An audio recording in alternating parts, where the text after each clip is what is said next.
दिल्ली के एक एरिया में कन्हैया नाम का एक आदमी हुआ करता था। वो एक ठेले पे पॉपकॉर्न बनाकर बेचता था। उसे पत्नी और बच्चे थे।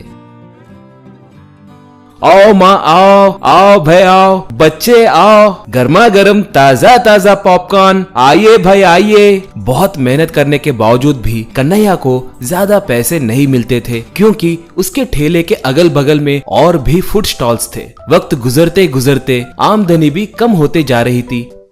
एक बार कन्हैया, ये क्या, मेरी स्थिति दिन ब दिन बदतर होती जा रही है। ऐसे ही चला तो मैं मेरे परिवार का पोषण कैसे करूंगा। एक ही जगह पर बेचे तो फायदा नहीं होगा। अब से पूरे गांव में घूमते हुए बेचना होगा। जरूरत पड़े तो पड़ोस गांव को भी जाना होगा, सोचा। ऐसे वो आइए माँ आइए, आइए बच्चों आइए, आइए साहब आइए, गर्मा गर्म ताजा ताजा पॉपकॉर्न, आइए आइए कहकर घूमते हुए बेचने लगा।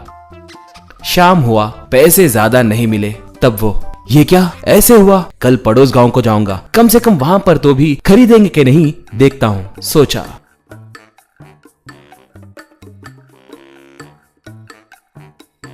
अगले दिन वो ठेले को ढकेलते हुए पड़ोस गांव को निकला। वो जब जंगल के रास्ते से जाने लगा तो आसमान में कुछ उड़ने की आवाज आने लगी। ऊपर देखे तो एक छोटा हवाई जहाज उड़ रहा था।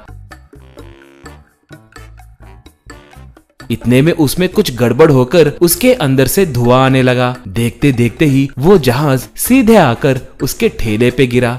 उसमें से 2 लिलीपुट उतरे। उन्हें देखकर कन्हैया आश्चर्य में पड़ गया। आप कौन हैं? कहां से आ रहे हैं? कहां जा रहे हैं? कहकर पूछा एक लिलीपुट। श्रीमान, हमारा इस जंगल में रहने वाला बोना देश है। दूसरे बोने देश को जाते जाते ऐसे दुर्घटना घटी और हम गिर गए। कृपा करके हमें कुछ मत करो, कहा दूसरा लिलीपुट। कृपा करके हमें छोड़ दीजिए, हमें मत मारिए, कहा कन्हैया। आपको मारने की क्या जरूरत है मुझे, आप अपने रास्ते जाइए, कहा एक। श्रीमान, बहुत धन्यवाद। इंसानों से दोस्ती करना खतरे की बात है कहकर हमारे लोग बोलते रहते हैं, मगर आपको देखे तो बहुत अच्छे आदमी लग रहे हो, कहा दूसरा। हमारा जहाज खराब हो गया है, इसकी मरम्मत करके दिए तो हम अपने रास्ते चले जाएंगे। कृपा करके ये जहाज ठीक करने में हमारी मदद कीजिए, कहा कन्हैया। तब क्या आपके जहाज को ठीक करना है? ठीक है, मेरे बेटे को खिलौनों से खेलना, टूटे हुए खिलौनों को ठीक करना अच्छे से आता है। मेरे साथ चलिए, वो ठीक करेगा क्या, देखते हैं, कहा। वो दोनों मान गए।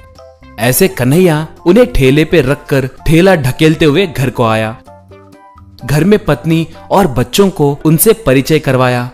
कन्हैया का बेटा उस जहाज को ठीक करके दिया। लिलीपुट तब, श्रीमान, हमें बहुत भूख लग रही है, आपकी इजाजत हो तो हम यहीं पकाकर खाएंगे, कहा कन्हैया। तब, क्यों पकाओगे, हमारे घर में खाना है ना, वो खाइए, कहा लिलीपुट। श्रीमान, गलत मत सोचिए, हम आपका भोजन नहीं खा सकते, इसलिए हम हर वक्त हमारे भोजन के सामान अपने साथ लाते रहते हैं, कहा। ऐसे वो लोग उनके पास मौजूद एक छोटे से थैली में से छोटे छोटे बर्तनों को निकालकर छोटे छोटे मोमोज बनाए। बाद में उन्हें खाए। बाद में सबको बाय बाय बोलकर जहाज में चले गए। उन्हें बाय कहते वक्त कन्हैया को एक उपाय सूझा। मैं छोटे छोटे पॉपकॉर्न मोमोज बनाकर बेचे तो कैसे रहेगा? ऐसे किए तो लोगों को बहुत पसंद आएगा कहकर मुझे लग रहा है, सोचा। ऐसे वो ठेले को लेकर गांव में आया। वहां पर मिनी पॉपकॉर्न मोमोज बनाकर बेचने लगा। उन्हें खाने के बाद लोगों को उनका स्वाद बहुत पसंद आया। इससे लोग उमड़कर आने लगे। वो पैसे भी बहुत कमाने लगा। ऐसे कन्हैया वो पॉपकॉर्न मोमोज बेचते हुए खुशी से जीने लगा।